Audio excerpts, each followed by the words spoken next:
പ്രിയപ്പെട്ട വിദ്യാർത്ഥികളെ, കഴിഞ്ഞ വീഡിയോയിൽ നമ്മൾ ഡിസ്കസ് ചെയ്ത ഫോർമൽ ഓർഗനൈസേഷൻ, ഔപചാരിക സംഘടന എന്ന ടോപ്പിക്കിൽപ്പെട്ട ആ ടോപ്പിക്കിൻ്റെ ഭാഗമായ advantages and disadvantages of formal organisation എന്ന ടോപ്പിക് ഡിസ്കസ് ചെയ്യുന്ന എ ടു സെഡ് ജാലകം യൂട്യൂബ് ചാനലിൻ്റെ ഈ ലക്കത്തിലേക്ക് നിങ്ങൾക്കെല്ലാവർക്കും സ്വാഗതം. നമുക്ക് ടോപ്പിക്കിലേക്ക് കടക്കാം. Okay, then now we are discussing about the advantages of formal organization. ഔപചാരിക സംഘടനയുടെ നേട്ടങ്ങൾ, മെറിറ്റ്സുകൾ എന്തൊക്കെയാണ്? First one, easier to fix responsibility. ഉത്തരവാദിത്തങ്ങൾ ചുമത്തുക എന്നുള്ളത് എളുപ്പമാണ്. Because superior subordinates relationships are clearly defined. അതായത് സുപ്പീരിയർ, മേലുദ്യോഗസ്ഥരും കീഴുദ്യോഗസ്ഥരും തമ്മിലുള്ള ബന്ധങ്ങൾ അല്ലെങ്കിൽ അധികാര ഉത്തരവാദിത്ത ബന്ധങ്ങളെല്ലാം വ്യക്തമായി ക്ലിയർലി ഡിഫൈൻ ചെയ്തിട്ടുണ്ടായിരിക്കും. അതുകൊണ്ട് തന്നെ റെസ്പോൺസിബിലിറ്റി ഫിക്സ് ചെയ്യൽ എളുപ്പമായിരിക്കും. Second one, it avoids duplication of work. അതായത് ജോലികളിലെ വർക്കിലെ ഇരട്ടിപ്പ് ഒഴിവാക്കുന്നു. Because work of each member is clearly defined. അതായത് ഓരോ ആളും ചെയ്യേണ്ട വർക്ക് എന്താണെന്ന് വ്യക്തമായി നിർവഹിച്ചിട്ടുണ്ടായിരിക്കും. അയാളുടെ അധികാര ഉത്തരവാദിത്തമൊക്കെ വ്യക്തമായി നിർവഹിച്ചിട്ടുണ്ടായിരിക്കും. അതുകൊണ്ട് തന്നെ വർക്ക് പിന്നെ ഇരട്ടിക്കാൻ സാധ്യതയില്ല. ഡ്യൂപ്ലിക്കേഷൻ ഓഫ് വർക്ക് ഇല്ലാതാവുന്നു, അവോയ്ഡ് ചെയ്യുന്നു. Third advantage, easy and effective accomplishment of goals. അതായത് സ്ഥാപനത്തിൻ്റെ അല്ലെങ്കിൽ ഓർഗനൈസേഷൻ്റെ ലക്ഷ്യങ്ങൾ പെട്ടെന്ന് ഈസിയായും എളുപ്പത്തിലും എഫക്റ്റീവായ രീതിയിലും പൂർത്തീകരിക്കുവാൻ, അച്ചീവ് ചെയ്യാൻ സഹായിക്കുന്നു. Because these are created by the top management to achieve organisation goals. Organisational goals achieve ചെയ്യാൻ വേണ്ടി ഡെലിബറേറ്റ്ലി ടോപ്പ് മാനേജ്മെൻറ്റ് ക്രിയേറ്റ് ചെയ്തതാണ് ഫോർമൽ ഓർഗനൈസേഷൻ.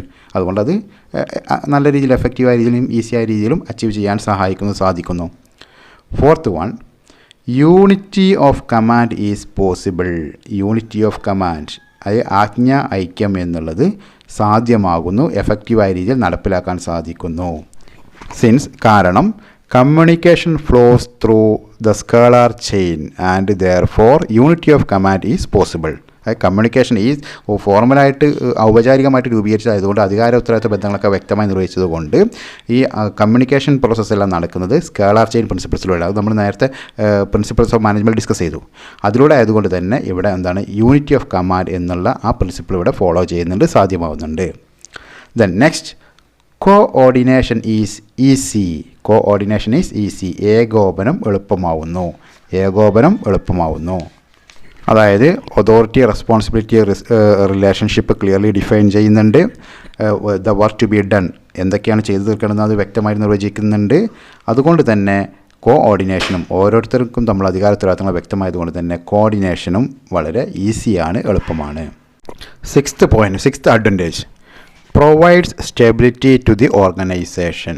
അതായത് സ്ഥാപനത്തിൻ്റെ സ്ഥിരത ഉറപ്പുവരുത്തുന്നു, സ്ഥാപനത്തിന് സ്ഥിരത നൽകുന്നു. അതായത് ഈ മുകളിൽ പറഞ്ഞ കാരണങ്ങളാലെല്ലാം, അതായത് ഫോർമലായി രൂപീകരിക്കുന്നതിനാൽ ഈ മുകളിൽ കുറേ അഡ്വാൻറ്റേജ് പറഞ്ഞു, ആ കാരണങ്ങളാലും അതോടൊപ്പം തന്നെ സ്ഥാപനത്തിലെ ഓരോരുത്തരുടെ ബിഹേവിയർ എങ്ങനെയായിരിക്കണം എന്നുള്ളത്, അതുപോലെ അധികാര ഉത്തരവാദിത്തങ്ങൾ എങ്ങനെയായിരിക്കണം എന്നുള്ളതൊക്കെ വ്യക്തമായി റൂൾസ് ആൻഡ് പോളിസീസ് പ്രകാരം പറഞ്ഞിട്ടുണ്ടായിരിക്കും. അതായത് the behaviour of employees is directed by rules and policies. അതായത് റൂൾസ് ആൻഡ് പോളിസീസ് അനുസരിച്ച് ഇതെല്ലാം വ്യക്തമായി മുൻകൂട്ടി പറഞ്ഞതിനാൽ എല്ലാത്തിനും ഒരു നിയന്ത്രണവും ഉണ്ടായിരിക്കും ബിഹേവിയറിനൊക്കെ. അതുകൊണ്ട് തന്നെ സ്ഥാപനത്തിന് സ്ഥിരത ഉണ്ടായിരിക്കും. സ്ഥാപനത്തിന് ഇത് സ്ഥിരത നൽകുന്നു എന്നർത്ഥം.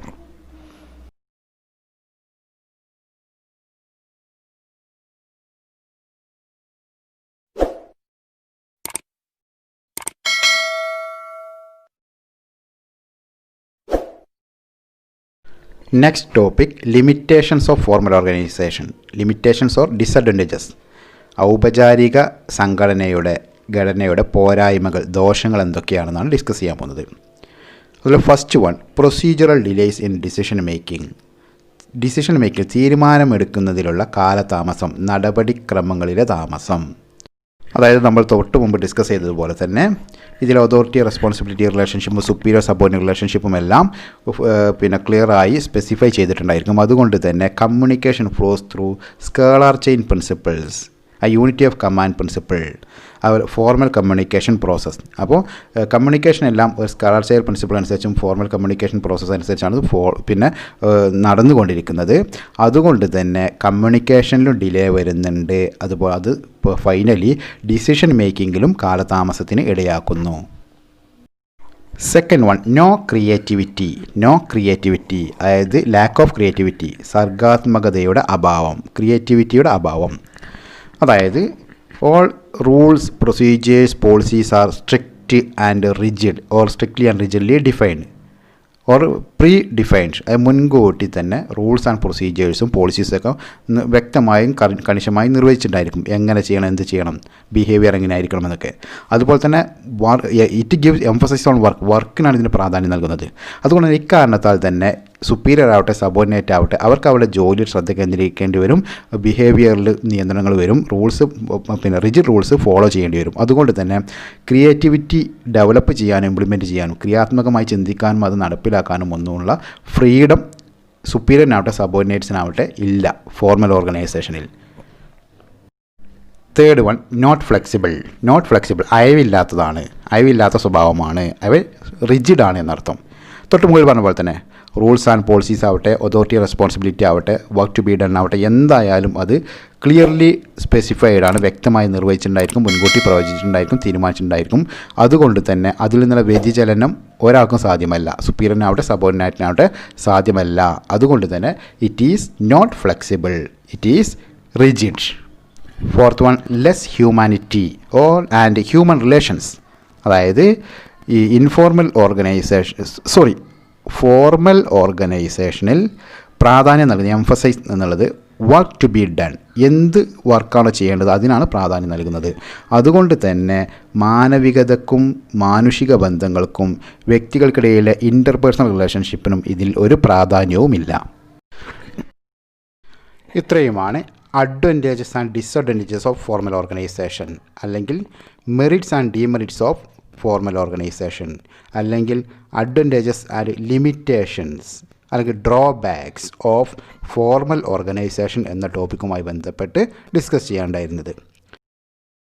ഇനി നമുക്ക് ഓർഗനൈസിങ് എന്ന ചാപ്റ്ററിൽ വരുന്ന ഇതിൻ്റെ ബാക്കിയായിട്ടുള്ള ഇൻഫോർമൽ ഓർഗനൈസേഷൻ, അനൗപചാരിക സംഘടന, അതിൻ്റെ meaning, definition, features, advantages and disadvantages എന്നീ വിഷയങ്ങളാണ് ഡിസ്കസ് ചെയ്യാനുള്ളത്.